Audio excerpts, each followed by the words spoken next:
perihal energi fosil versus energi terbarukan.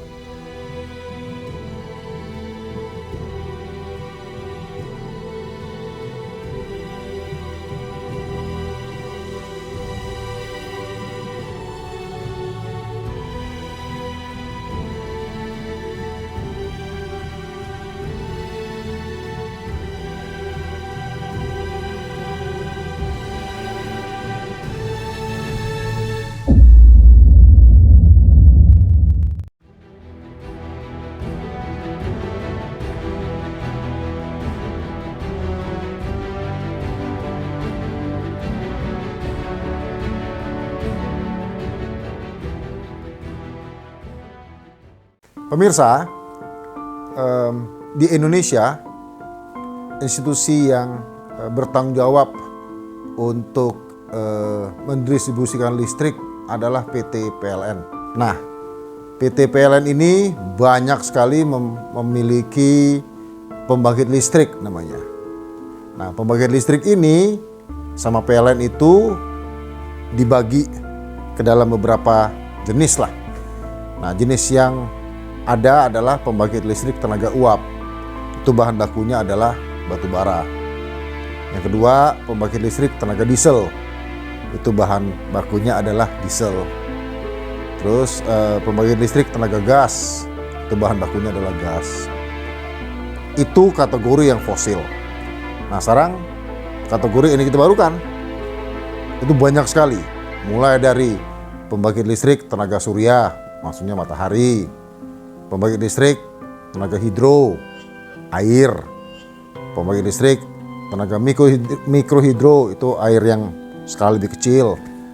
Pembangkit listrik geotermal, angin, ombak, dan macam-macam. Nah, Indonesia ini kan negara yang sudah semua tahu kaya akan keadaan alamnya. Kita persis di Khatulistiwa. Kita ada di dua samudra Indonesia, samudra Pasifik. Kita ada di dua benua, Asia dan Australia. Sehingga tidak aneh kalau bahan baku untuk energi terbarukan menjadi melimpah, super melimpah. Nah, sekarang saya kembali ke PLN. PLN kan tadi tugasnya adalah untuk mendistribusikan listrik bagi masyarakat yang dimana adalah komersial rumah atau industri pabrik, atau bahasa di sini adalah industri atau tempat yang non pabrik tapi juga bukan rumah, yaitu seperti kayak hotel, seperti kayak mall dan segala macam, apartemen segala macam. Nah, sekarang fakta mengatakan, dari ini saya baca dari info dari CNBC ya, bahwa penggunaan PLTU tahun 2022 itu akan diperkirakan akan 68,43 juta metrik ton. Nah, itu untuk PLN sendiri. Jadi PLN tadi saya katakan kan punya pembangkit listrik sendiri. Tapi PLN juga membeli listrik dari namanya IPP, Independent Power Plant. Artinya pihak swasta yang membangun pembangkit listrik dan PLN membeli listriknya, di mana rata-rata pembangkit IPP itu di sini menggunakan batu bara, yaitu yang namanya IPP Independent Power Plant itu sejumlah 50,76 juta metrik ton. Jadi pemirsa, penggunaan batu bara berdasarkan informasi CNBC Indonesia itu untuk 2022 itu 119 juta. Bayangkan ya, 119 juta. Ya, produksi batu bara Indonesia 625 jutaan kira-kira. Jadi itu 20%-an ya. Yang bikin saya kesal luar biasa, ini tetap mau pakai batu bara karena PLN merasa bahwa batu bara itu 625 juta. 25%-nya cuma sekitar 130-an tadi. Buktinya 119, 120 ya. Berarti bisa ada yang supply kan? Sure, yang supply pasti ada.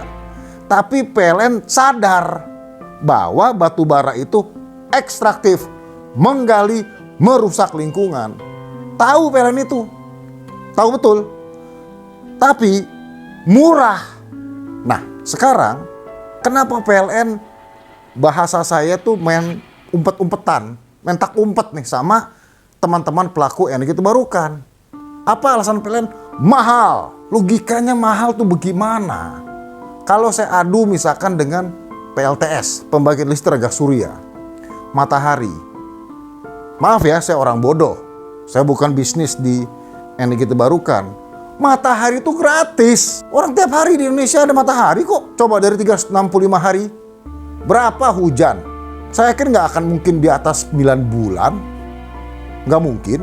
Apalagi kalau kita bicara di NTT yang panasnya luar biasa, atau kita ke arah di atas Khatulistiwa, misalkan Kalimantan Utara, Kalimantan Barat, itu panasnya luar biasa.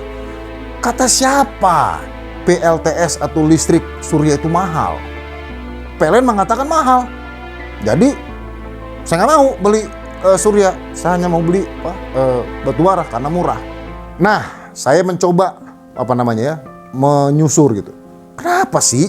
Apa sih kok bisa batu bara yang ekstraktif ya, menggali alam, hutan dibongkar menjadi batu bara lebih murah daripada matahari? Apa pemirsa? Ternyata biang keladinya Kementerian Keuangan. Kenapa? Memberikan insentif free pajak, free ini, free itu.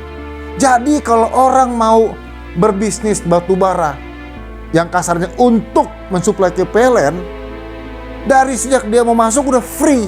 Kasarnya ya, mohon maaf kalau saya nggak bisa detail karena saya tidak terlalu paham.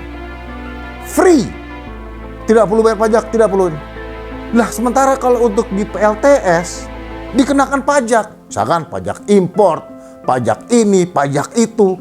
Jadi sebelum bisnis pun pembangkit listrik surya sudah punya modal pajak itu. Batu bara nol. Bagaimana? Dari mana hitungannya? Dari mana ekonomisnya surya bisa menang dengan batu bara kalau hitungannya begini? Jadi tidak adil Kementerian Keuangan di sini. Tidak berpikir pembangunan berkelanjutan. Nah, sementara PLN pun karena tugas negara untuk menjual listrik murah, ya dia cuma mengatakan ya, saya mau beli listrik energi terbarukan asal murah. Tapi selama mahal, sorry, saya nggak peduli. Jadi PLN pun juga tidak mau bicara dengan Kementerian Keuangan, mengatakan, look, kalau mau adil dong. Kalau mau murah, benar murah, free play. Adil. Apa yang diberikan oleh penambang, apa yang diberikan oleh Kementerian Keuangan ke penambang batubara sama diberikan ke para pengusaha untuk energi terbarukan, misalkan PLTS. Sama, apple to apple. Jangan apple beradu misalkan dengan sirsak. Ya nggak ketemu. Jadi selama pola pikir Kementerian Keuangan tidak adil, lupakan energi terbarukan ini. Untuk itu saatnya bicara dengan Ibu Sri Mulyani, Bu, silahkan Ibu gitu, hancurkan dunia ini, Bu. Hancurkan Indonesia ini hanya gara-gara Ibu membela batubara. Semoga Ibu betul-betul bisa memahami bahwa fosil menghancurkan Indonesia, Bu. Bukan mensustainkan Indonesia. Tapi energi terbarukanlah yang membuat Indonesia sustain. Terima kasih, salam perihal. Pemirsa, terima kasih banyak telah menonton video saya. Jangan lupa like dan berikan opini di kolom komentar. Dan yang paling penting, subscribe channel ini. Terima kasih, salam perihal.